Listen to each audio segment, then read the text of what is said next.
అందరికీ సావిత్రిబాయి పూలే జయంతి శుభాకాంక్షలు. ఈ సెషన్ని నడిపించవలసిందిగా మ్యాజిక్ మాస్టర్, నంది అవార్డు గ్రహీత తమ్ముడు మిత్రుడు బైరి అచ్యుతరాజును వేదిక మీదకి రావాల్సిందిగా కోరుతున్నాను. స్థాపించి సంవత్సరం పైగా సెప్టెంబర్ 17 నాడు మూఢనమ్మకాల నిర్మూలన సంఘం ప్రారంభించడం జరిగింది.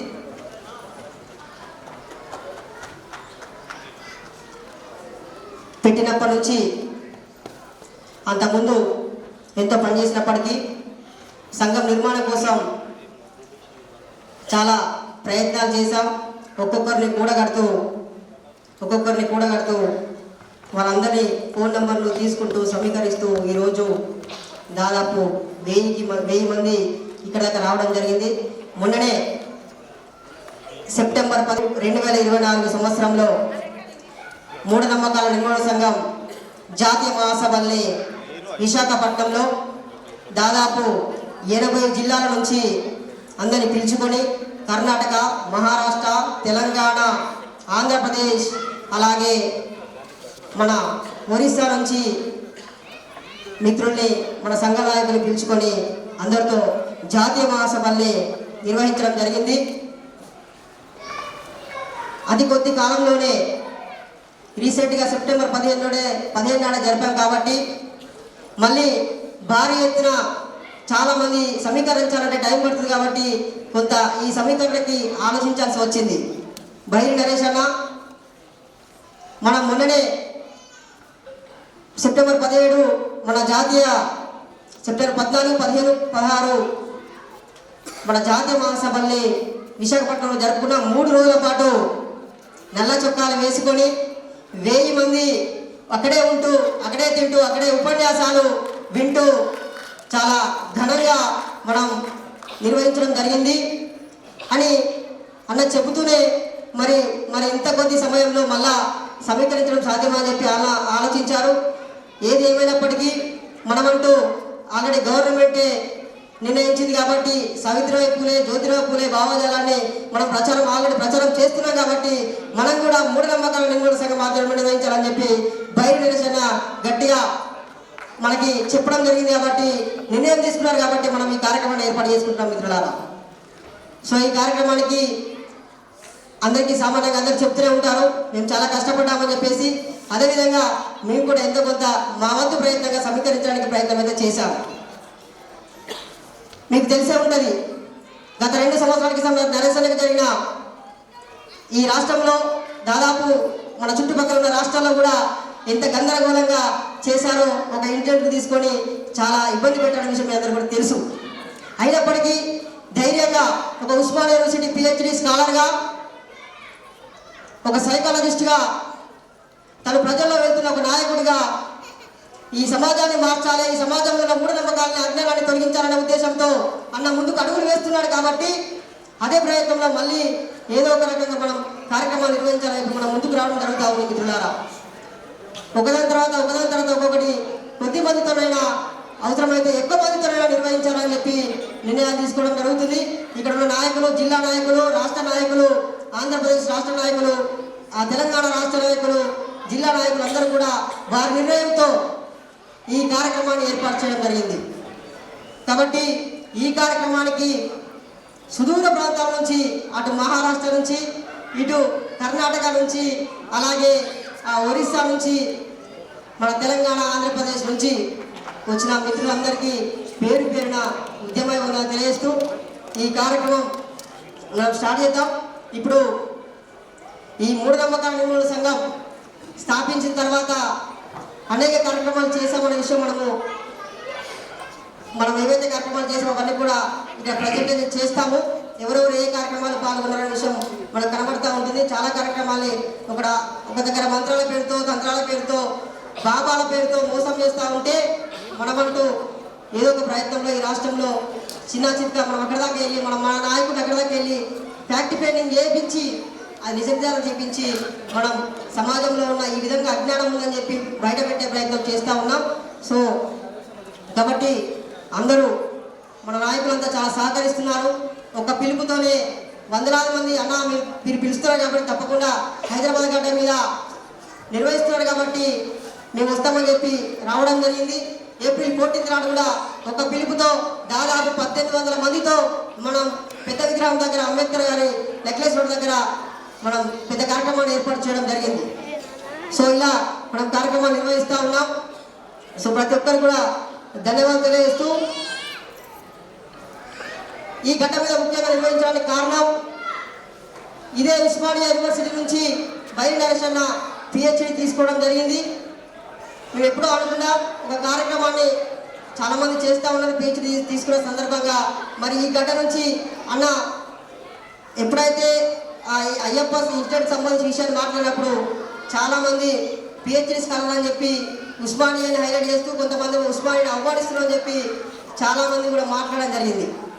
సో పెద్దగారు వాళ్ళందరూ కూడా మరి అది అవమానించినట్టు కాదు, నిజానికి మాట్లాడడం జరిగింది కాబట్టి మాట్లాడడానికి ఆ విధంగా చేయడం జరిగింది. అయినా కూడా ఇక్కడ ఉన్న నాయకులు చాలామంది ఉస్మానియా యూనివర్సిటీ గడ్డ నుంచి చాలామంది సపోర్ట్ చేశారు, కొంతమంది అవమానించారు, కొంతమంది ఏదో హైలైట్ చేస్తూ మాట్లాడడం జరిగింది. సరే మరి ఇదే గడ్డ మీద ఉస్మానియా యూనివర్సిటీలో PhD అది కూడా మూఢనమ్మకాలపై ప్రభుత్వ పాలన అనే అంశం పైన పబ్లిక్ అడ్మినిస్ట్రేషన్లో పబ్లిక్ అడ్మినిస్ట్రేషన్లో మన అన్న PhD చేశారు కాబట్టి ఇదే గడ్డ మీద ఒక కార్యక్రమాన్ని చేద్దామని నిర్ణయం తీసుకొని ఇప్పుడు మనం చేస్తున్నాం. సో మరొకసారి అందరికి జైలు తెలియజేస్తూ మూఢనమ్మకాల నిర్మూలన సంఘం ఫౌండర్ జాతీయ అధ్యక్షులు డాక్టర్ బైరి నరేష్ అన్న గారిని స్టేజ్ మీదకి రావాల్సిందిగా సాధారణంగా ఆహ్వానిస్తూ ఉన్నాం.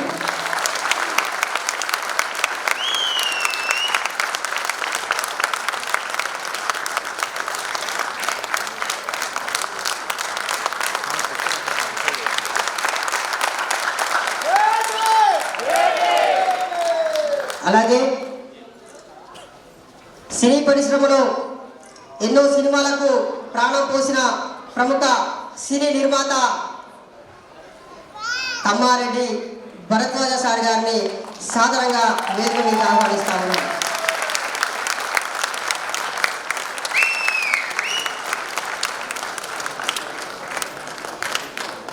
అలాగే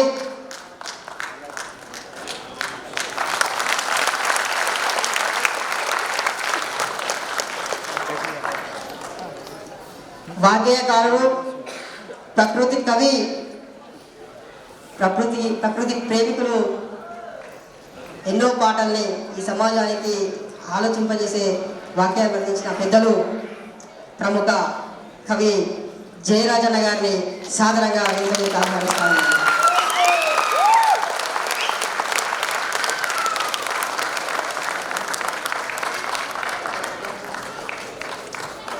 అలాగే ఉస్మానియా గడ్డ మీద మానవీయ ఆలోచనల్ని పరిచయం చేస్తూ ముఖ్యంగా పెరియార్ మాటని ఈ యూనివర్సిటీలో ఉన్న విద్యార్థులకి తెలియజేస్తూ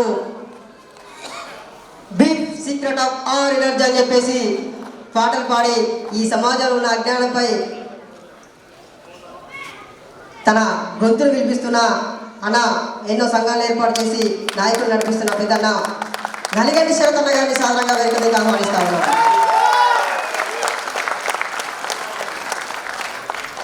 అలాగే ఎంతో కాలంగా ఇప్పుడే వచ్చేసిన పసునూరి రవీంద్రన్న గారికి స్వాగతం, సుస్వాగతం. అన్న కూడా ఈ సమాజంలో ఒక రచయితగా, ఒక కవిగా, ఒక వాగ్గేయకారుడుగా ఈ సమాజాన్ని నడిపిస్తూ సమాజంలో ఉన్న అజ్ఞానాన్ని, సమాజంలో ఉన్న అంధకారాన్ని వెలికి తీసేసి విజ్ఞానాన్ని పంచే మాటలు అన్న మనకు ఎంతో ఆదర్శం. ఒక కవి, రచయిత అన్న పెద్దలు సెంట్రల్ యూనివర్సిటీ అసిస్టెంట్ ప్రొఫెసర్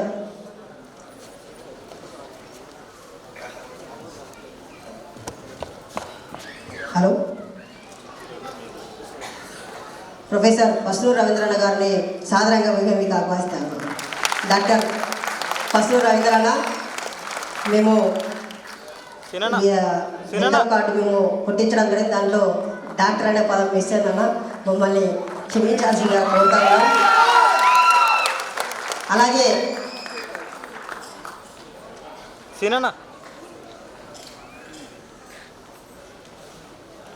ఎంతో కాలంగా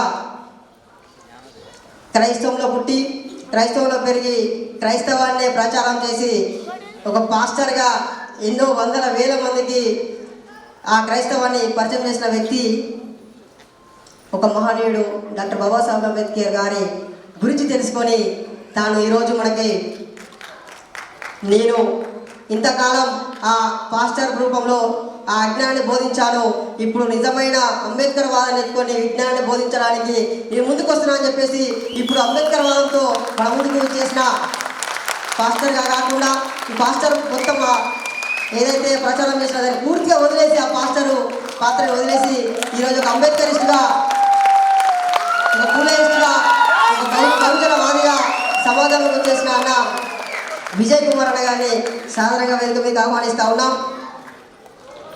అలాగే కర్ణాటక రాష్ట్రంలో ఎంతోమంది బడుగు బలహీన వర్గాలకి ఒక ఆశాజ్యోతిగా నిలబడుతూ ఒక ఏరియాని ఎంచుకొని అక్కడ ఉన్న వారికంతా కూడా కనీసం ఉండడానికి ఇల్లు లేకున్న సందర్భాన్ని గుర్తించి నేనున్నానంటూ అక్కడ ఉన్న సమాజానికి ఒక 200 ఇళ్లను వాళ్ళకి ప్రభుత్వంతో పోరాడి ఫైట్ చేసి ఇప్పించి విజయం సాధించిన పెద్దలు మన దగ్గరికి వచ్చి ఉన్నారు. వారు జార్జి గారిని వేదిక మీదకి రావాల్సిన సాధారణంగా కోరుతా ఉన్నారు. అలాగే మరొక అతిథి పెద్దలు జై హింద్ సార్ గారిని కూడా సాధారణంగా వేదిక మీద ఆహ్వానిస్తూ ఉన్నాను. జై హింద్ సార్.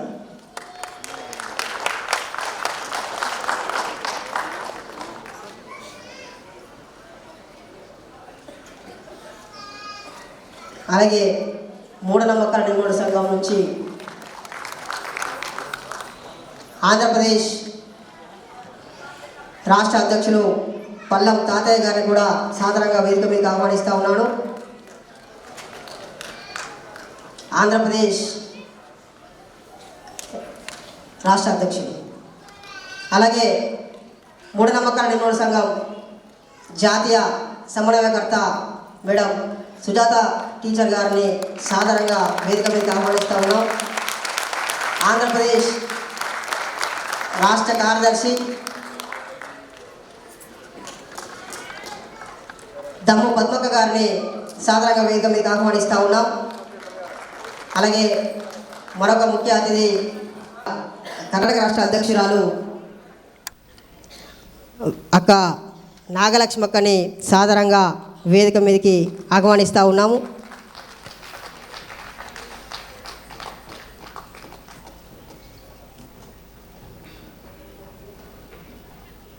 అలాగే ఆంధ్రప్రదేశ్ కోశాధికారి ఎంఎన్ఎస్ గుమ్మడి గంగులప్ప గారిని సాధారణంగా వేదిక మీదకి ఆహ్వానిస్తూ ఉన్నాం. మహారాష్ట్ర రాష్ట్ర అధ్యక్షులు మూఢనమ్మకాల నిర్మూలన సంఘం ముత్యాల రవీంద్రన్న గారిని కూడా సాధారణంగా వేదిక మీదకి ఆహ్వానిస్తూ ఉన్నాం. అన్న ప్లీజ్, ముత్యాల రవీంద్రన్న. మిగతా అతిథులు దారిలో ఉన్నారు, మనకి వాళ్ళు వచ్చిన తర్వాత వాళ్ళని పరిచయం చేసుకుందాం. సో పొద్దున కాసిం సార్ కూడా మనకి మంచి సందేశం ఇవ్వడం జరిగింది. మరింత వాళ్ళ విషయాన్ని విని, పెద్దలు చెప్పిన మాటలు విని మనం మరింత ముందుకు వెళ్ళాలని చెప్పి కోరుకుంటూ, ఇంత దూరం ప్రయాణం చేసిన మీ అందరికీ, సహకరించిన ఆర్గనైజర్ టీంకి, ముఖ్యంగా ఉస్మానియా యూనివర్సిటీ నాయకులకి, పెద్దలకి, వచ్చిన అతిథులకి పేరు పేరున ఉద్యమాభివందనలు తెలియజేస్తూ ఈ కార్యక్రమాన్ని కొనసాగించాల్సిందిగా డాక్టర్ బైరి నరేష్ గారికి అప్పగిస్తున్నాను. Thank you so much. Jai Bhim, జై ఇన్సాన్.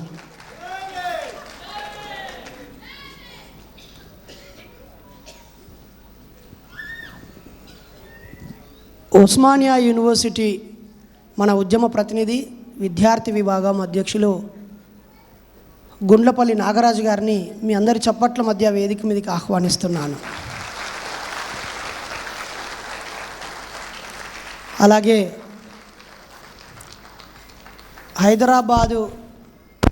గ్రేటర్ హైదరాబాద్ అధ్యక్షులు రారల్ల నాగరాజు గారిని వేదిక మీదకి ఆహ్వానిస్తున్నాను. హైదరాబాద్ జిల్లా అధ్యక్షులు సిహెచ్ నాగేష్ గారిని, మేడ్చల్ జిల్లా అధ్యక్షులు భూమిగారి చంద్రశేఖర్ గారిని, అలాగే రంగారెడ్డి జిల్లా అధ్యక్షులు గనిమల్ల శ్రీరాములు గారిని సాదరంగా వేదిక మీదకి ఆహ్వానిస్తున్నాను. మన యూత్ వింగ్ సెక్రటరీ వరుణాసుర గారిని కూడా సాదరంగా వేదిక మీదకి ఆహ్వానిస్తున్నాను. వరుణాసుర, అలాగే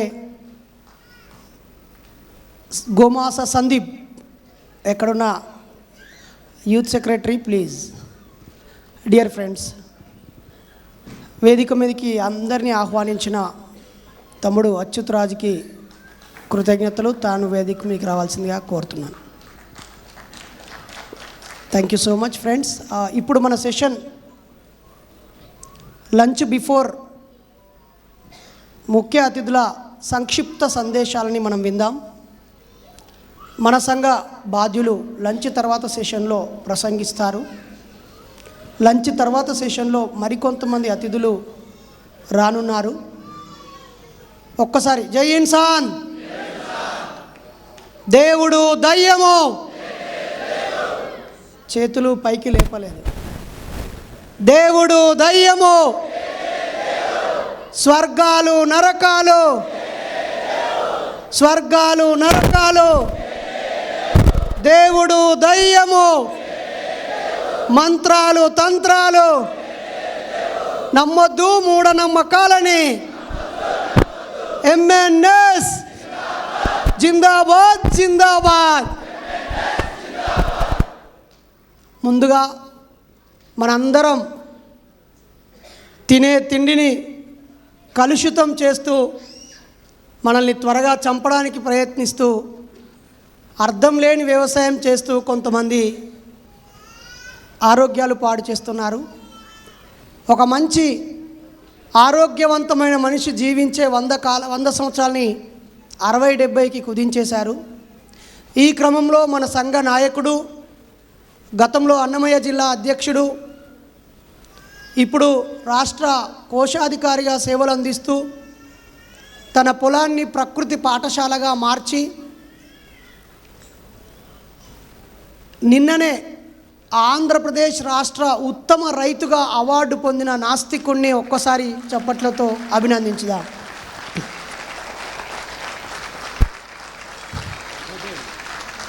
అన్న, నేను జైలు నుంచి వచ్చాక విమలక్క ఒక్కసారి మాట్లాడు. అన్న రహస్యంగా నా దగ్గరికి వచ్చి వాళ్ళ ఇంటి పట్టుకపోయి నాకు ఒక సర్ప్రైజ్ ఇచ్చిండు. ఒక ఇల్లు కట్టిండు, బైరి నరేష్ ఇల్లు అని. తన పొలంలో, ఒక 16 ఎకరాల పొలంలో ఒక గుడిసేసి మట్టితో పూసి కర్రలతో పేర్చి గుడిసేసి దానికి బైరి నరేష్ భవనము అని పేరు పెట్టి నా ఫోటో పెట్టి నాకు రిబ్బన్ కట్ చేయమని అన్నాడు. చప్పట్లు కొట్టకురి చదిపోతుంది. నేను ఏం చేసిన, అన్నకు చదువు చెప్పినా అంటే అన్న చదువుకున్నాడు కాదు, రైతే 10వ తరగతి చదివి ఆపిండు. అలాగే అన్న డాక్టరు. ఒక 500 ఆవులను పెంచి 500 రైతులకు రూపాయి తీసుకోకుండా ఉచితంగా ఇచ్చిన వ్యక్తి అన్న.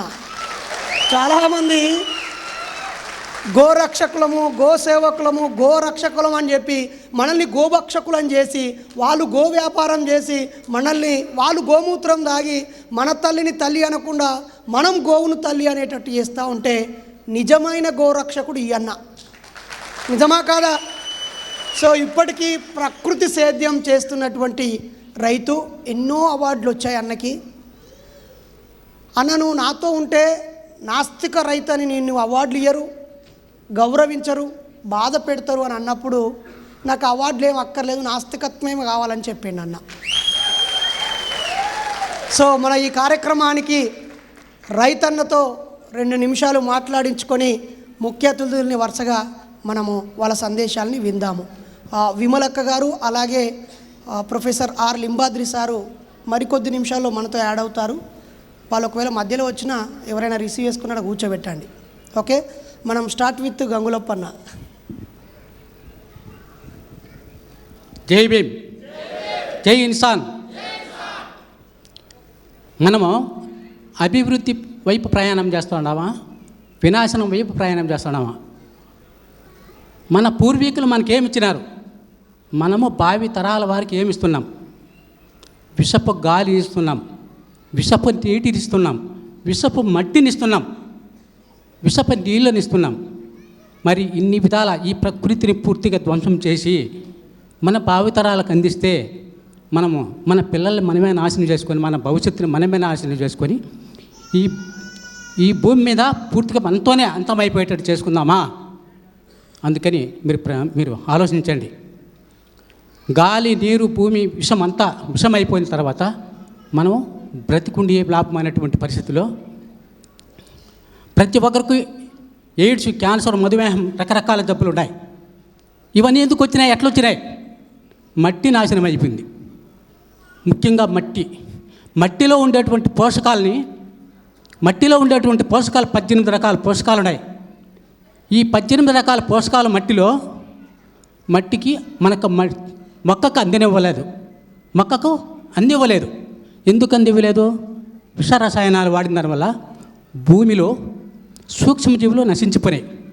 సూక్ష్మజీవులు లేని దానివల్ల మొక్కకు సూక్ష్మజీవులే మట్టిలో నుండి ఆహారాన్ని అందిస్తాయి, పోషకాలను అందిస్తాయి, గాలిలో నుంచి అందిస్తాయి, నీటి నుంచి అందిస్తాయి. ఇవన్నీ కూడా పూర్తిగా మొక్కకు అందిన దానివల్ల ఆ మొక్కను ఆధారం చేసుకుని ఈ సమస్త భూభాగం మీద మొత్తం 84 లక్షల జీవరాశులు, మొత్తం కూడా జీవరాశులు, జీవజాతులు అన్నీ కూడా చాలా కొన్ని వేల జాతులు నశించిపోతున్నాయి. మానవ జాతి కూడా ఈరోజు రకరకాల జబ్బులతో నాశనం అయిపోతున్నాయి. మీకు ఒక విషయం తెలుసుకున్నాం. క్యాన్సర్ జబ్బు కాదు, ఎయిడ్స్ జబ్బు కాదు, షుగరు జబ్బు కాదు. ఇవన్నీ పోషకాలు లేని దానివల్ల, పోషక ఆహారం లేని దానివల్ల ఈ మన శరీరానికి నిర్మాణం చేసేటువంటి పోషకాలు అందలేదు. కాబట్టి ఇవి రకరకాల ఈరోజు మన మానవ జాతిపైనే ఒక పెద్ద వ్యాపారం జరుగుతోంది. ఏంటంటే కంటి నమ్ముకున్నావు, గుండె నమ్ముకున్నావు, ఊపిరితిత్తులు నమ్ముకున్నావు, కాలేయ నమ్ముకున్నావు, కిడ్నీలు అమ్ముకున్నావు. అమ్ముకున్నావు ఏమనుకుంటున్నారు?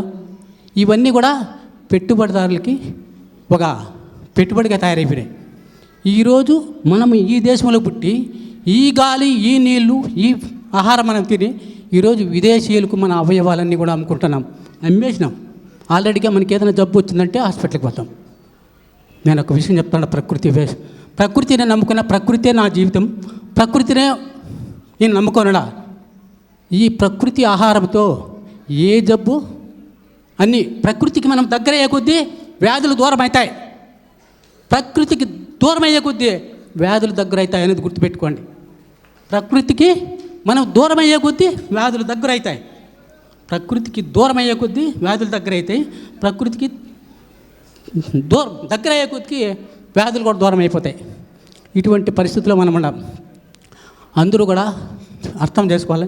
అంటే మనము ఈ భూమి మీద పుట్టినాం అంటే స్వర్గాలు లేవు, నరకాలు లేవు. ఒక విషయం చెప్పినారు, ఇంకో విషయం చెప్తాను. పూర్వీకులు చుక్కలే నమ్ముకున్నటువంటి కొంతమంది, అదే యేసుక్రీస్తులు. చంద్రుని నమ్ముకున్నటువంటి దేవుడు అనుకున్న వాళ్ళు ముస్లిమ్స్. సూర్యుడు హిందువులకు దేవుడు. అంటే ఈ ప్రకృతినే దేవుడుగా భావించుకున్నారు. ఇంకా అదనంగా వేరేం కాదు. ఇక్కడ ఉండే మనుషులే యుద్ధాల్లో ఇట్లా బానిస సమాజంలో ఉండేటువంటి రాజుల్ని దేవతలుగా ఎన్నుకున్నారు. ఇప్పుడు ఆ విధంగా కొనసాగుతూ ఉంది. అందుకని ప్రకృతికి దగ్గరగాండి, ఆరోగ్యాలు కాపాడుకోండి, మంచి ఆహారం తినడానికి ప్రయత్నం చేయండి.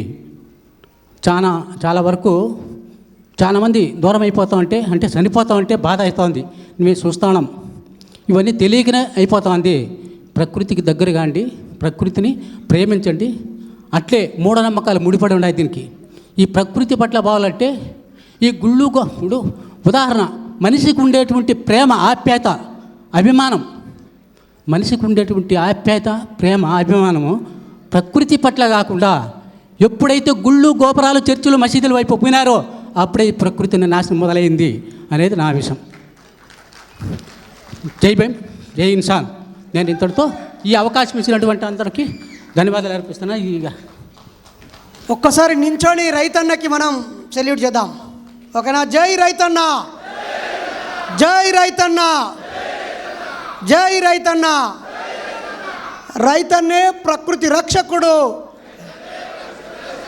వ్యాపారే విధ్వంసకారి. దళారులను తరిమేద్దాం, రైతన్నలకు అండగా ఉందాం. జై ఇన్సాన్. ఇప్పుడే మన కార్యక్రమానికి విచ్చేసిన పెద్దలు, మా గురువు గారు, ప్రత్యక్ష గురువు గారు ప్రొఫెసర్ ఆర్ లింబాద్రి సార్ని సాధారణంగా వేదిక మీదకి ఆహ్వానిస్తున్నాను. ఒక్కొక్క చేరాడు జరగవాను, ఒక్కొక్క చేరాడు జరగవాను.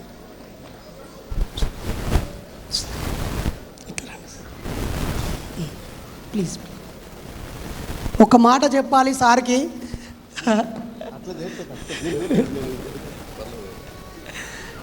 ఒక్క మాట చెప్పాలి.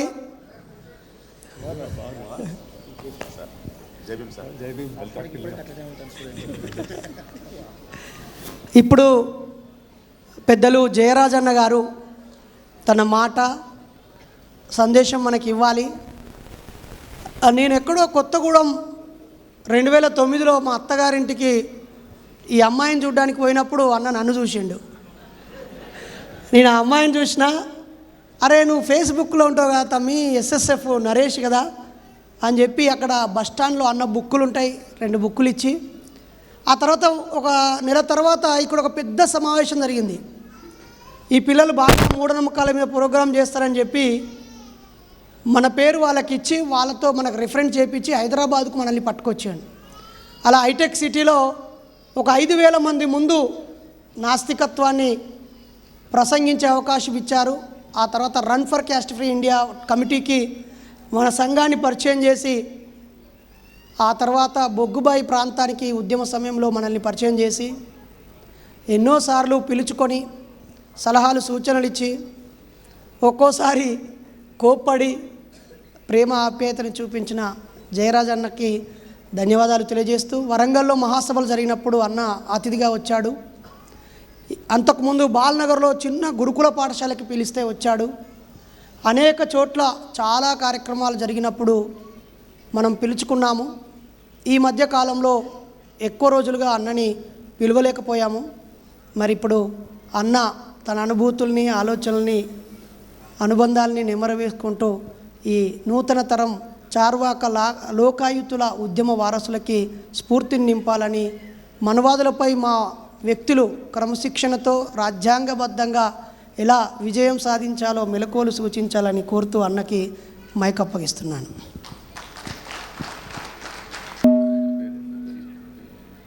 బైరి నరేష్, ఒకరి మాటలో చెప్పాలంటే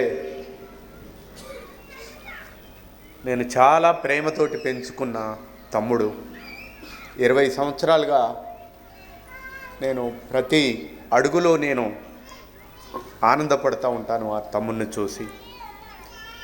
ఇంత పెద్ద సైన్యాన్ని తయారు చేసి ఇక్కడికి తీసుకొచ్చినందుకు, ఈ మీటింగ్లో మాట్లాడే అవకాశం నాకు ఇచ్చినందుకు నరేష్కు నేను కృతజ్ఞతలు తెలియజేస్తున్నాను. మనందరి గురువు, మనమందరం ఎదిగితే సంతోషపడే ఆత్మీయమైన ఉపాధ్యాయులు లింబాద్రి సార్. చిన్ననాటి నుండి కూడా అద్భుతమైన, ప్రపంచానికి ఒక అద్భుతమైన సినిమాలు అందించిన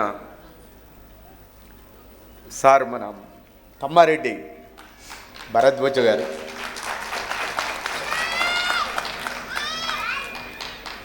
మా తదనంతరం ఒక అద్భుతమైన సాహిత్యాన్ని అందిస్తున్న కవి పసునూరి రవీందర్. మైకేల్కు ప్రతిరూపకంగా ఓ బ్లాక్స్ నుంచి వచ్చిన మరో కవి శరత్, తదితర మిత్రులందరూ ఈ వేదిక మీద ఉన్నారు. ఈరోజు మనం చాలా క్లిష్ట పరిస్థితుల్లో ఉన్నాం. ఈ మొక్క నాటేటప్పుడు బైరి నరేష్కు తెలుసో తెలియదో కానీ ఈ మొక్క ఇంతగా ఎదగటానికి చాలా తప్పించాడు, చాలా కష్టపడ్డాడు. ఈ మొక్క పువ్వులు పూసే దశకు వచ్చింది. కానీ ఈ మొక్కను చిదిమివేయాలని ప్రయత్నం తీవ్రంగా ఈరోజు జరుగుతుంది. ఇది ఇప్పుడే కాదు, చార్వాకుల నడు చంపివేయాలని చూశారు, అయినా ఆగలేదు. ప్రశ్న ఉదయించింది.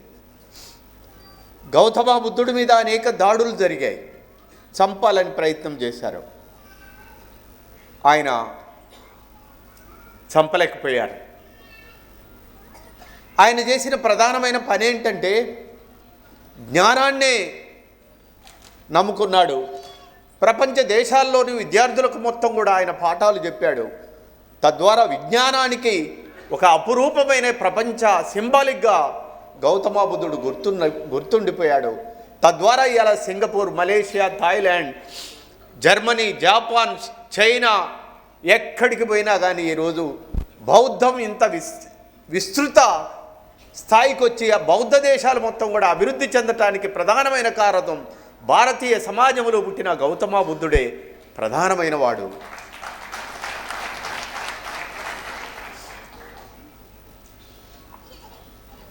మొదటి నుండి మనువాదానికి వ్యతిరేకంగా ఇక్కడ యుద్ధం జరుగుతున్నది.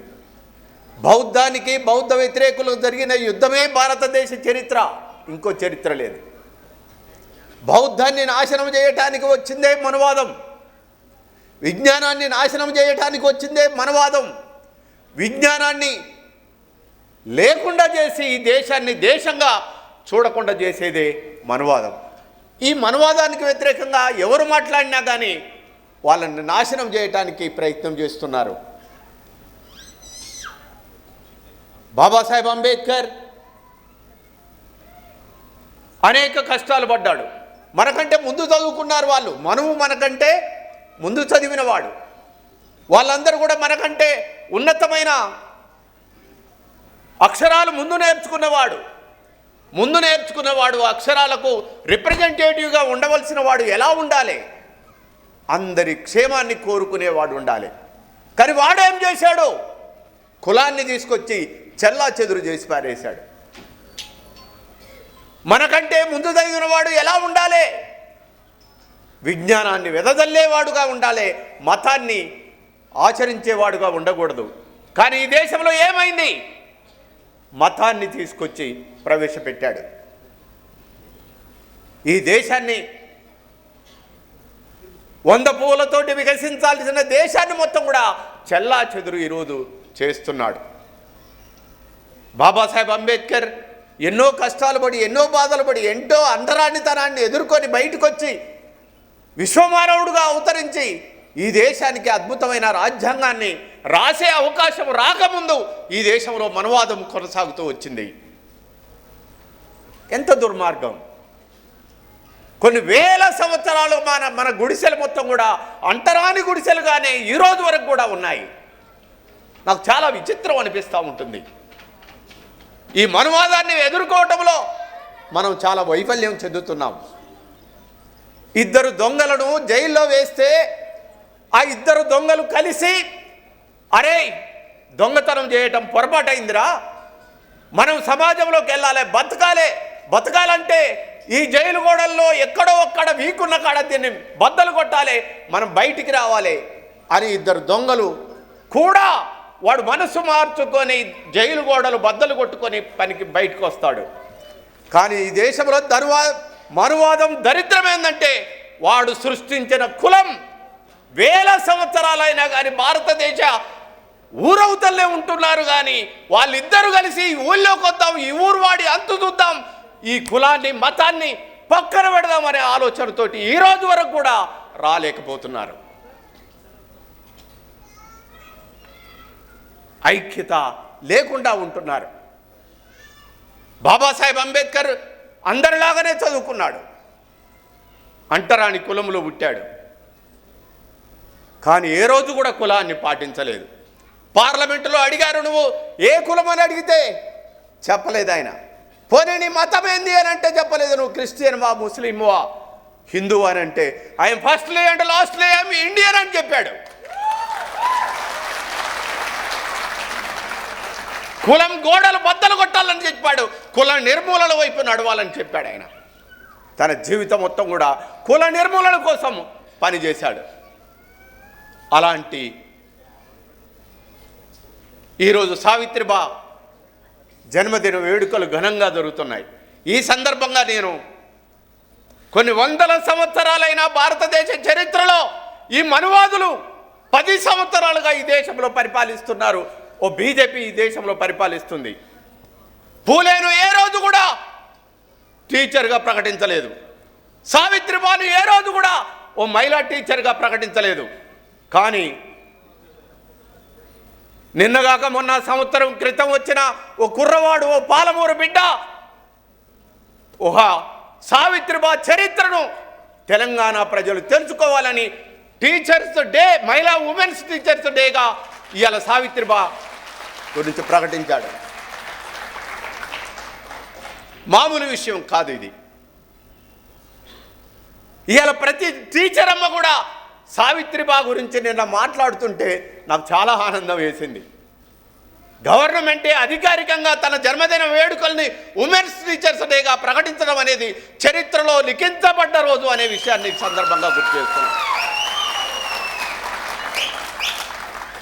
మీకు దమ్ముంటే మనువాదులారా, ఈ ప్రపంచం మీ చేతిలోనే ఉంది, పరిపాలిస్తున్నారు కదా. ఎక్కడైతే సావిత్రిబా పుట్టిన మహారాష్ట్రలో టీచర్స్ ఉమెన్స్ డేగా మీరు ఎందుకు ప్రకటించట్లేదు అని నేను అడుగుతున్నాను. పెద్ద పెద్ద రాష్ట్రాలలో పూలే పుట్టాడు, సావిత్రిబా పుట్టింది. ఈ దేశంలో చదువుకు మూలకారకులు, అట్టడుగు వర్గాలకు అక్షరాలు అందించిన పూలే జన్మదిన వేడుకల్ని టీచర్స్ డేగా ఎందుకు జరపట్లేదు మీరు? మహిళలకు అధిక ప్రాధాన్యత ఇస్తామని చెప్పబడుతున్న మీరు మరి సావిత్రిబా పూలే జయంతిని మీరు ఏలుతున్న రాష్ట్రాలలో ఎందుకు ప్రవేశపెట్టట్లేదు? అంటే కాదు ఇది.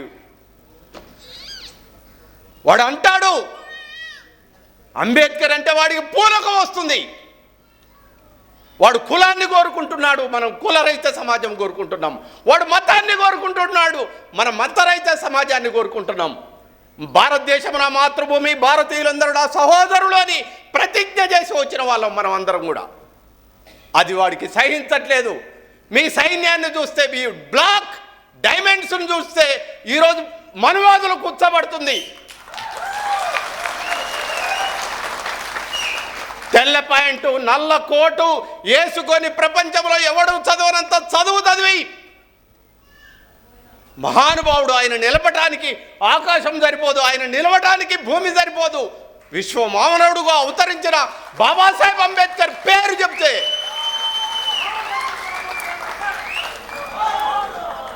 కదిలిపోతున్నారు. పార్లమెంటులో అందరి సమక్షంలో యావత్ భారత్ పార్లమెంటుకు మూల స్తంభమైన పార్లమెంట్ ఎవరిది? బాబాసాహెబ్ అంబేద్కర్ది. ఈ దేశానికి 3 రంగుల జెండా ఇచ్చింది ఎవరు? దానికి ధర్మచక్రాన్ని అద్దింది ఎవరు? బాబాసాహెబ్ అంబేద్కర్. ఈ దేశానికి రాజ్యాంగం రాసింది ఎవరు? బాబాసాహెబ్ అంబేద్కర్.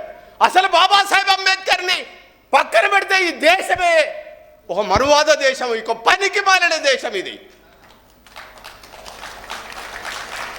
అలాంటి బాబాసాహెబ్ అంబేద్కర్ పేరుని ఒక మనువాది అంబేద్కర్ అంబేద్కర్ అంబేద్కర్ అని అంటున్నారు. దానికంటే దేవుణ్ణి తలిస్తే స్వర్గానికి పోతున్నాం అంటున్నాడు. ఎక్కడుందిరా స్వర్గం? అమిత్ షా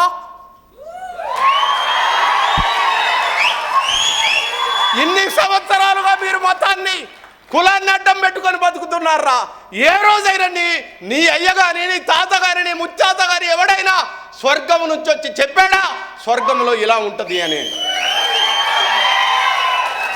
పార్లమెంటులో నువ్వు రుజువు చెప్పగలవా స్వర్గం ఎక్కడ ఉంటుందో అని? పనికి మాలిన, చదువు రాని, శాస్త్రం తెలియని వాళ్లకు రంభ ఉంటుందని, మేనక ఉంటుందని ఎన్ని ఆశలు చూపెట్టారా మీరు మాకు. మీ ఆశలు అన్నీ చల్లా చెదరైపోయినాయి. ఇక్కడ పుట్టిన ప్రతివాడు కూడా భారతీయుడు, బాబాసాహెబ్ అంబేద్కర్ బిడ్డడు వీడు. ఇప్పుడు మేము అందరం అంటున్నాం, ఏ రాముడు మమ్మల్ని ఉద్ధరించలేదు, ఏ కృష్ణుడు మమ్మల్ని ఉద్ధరించలేదు, ఏ కులం మమ్మల్ని ఉద్ధరించలేదు, ఏ మతం మమ్మల్ని ఉద్ధరించలేదు. మా చైతన్యానికి గీటురాయిగా అక్కడ నిలబడ్డాడు బాబాసాహెబ్ అంబేద్కర్. ఆయన పేరును మేము ఉదయిస్తాం.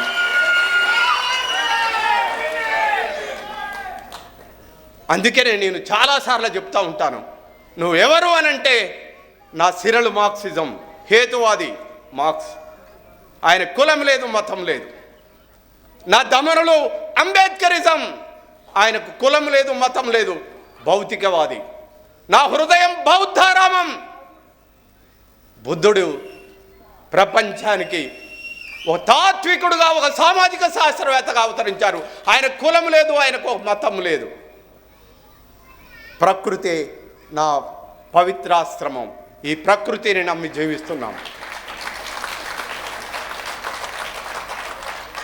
ఇప్పుడు మీ అందరం పార్లమెంట్ సాక్షిగా అమిత్ షాను ప్రశ్నించడానికి మీరందరూ, వాడు రాముడు అని అంటున్నాడు, నువ్వేమంటావు? ఏమంటావు? 3 సార్లు అనండి. వాడు 3 సార్లు అన్నాడు కాబట్టి మనం 3 సార్లు అన్నాం. అంబేద్కర్, అంబేద్కర్, అంబేద్కర్. నేను అంటాను, అంబేద్కర్, అంబేద్కర్, అంబేద్కర్, అంబేద్కర్, అంబేద్కర్, అంబేద్కర్. ఇప్పుడు మాకే శిక్ష వేస్తాయి. మేమందరం ఉరికంబం మీద నిలిచి అంబేద్కర్ పాట పాడటానికి మేము సిద్ధం. చివరిగా జగోరే జాగో అంబేద్కర్, జగత జననేత అంబేద్కర్, భవితకు మార్గం అంబేద్కర్, బడుగులకు ప్రాణం అంబేద్కర్, మా బల్లో టీచర్ అంబేద్కర్, మా బతుకు ఫ్యూచర్ అంబేద్కర్, మా దారికి టార్చ్ అంబేద్కర్, భారత్కు మార్క్స్ అంబేద్కర్.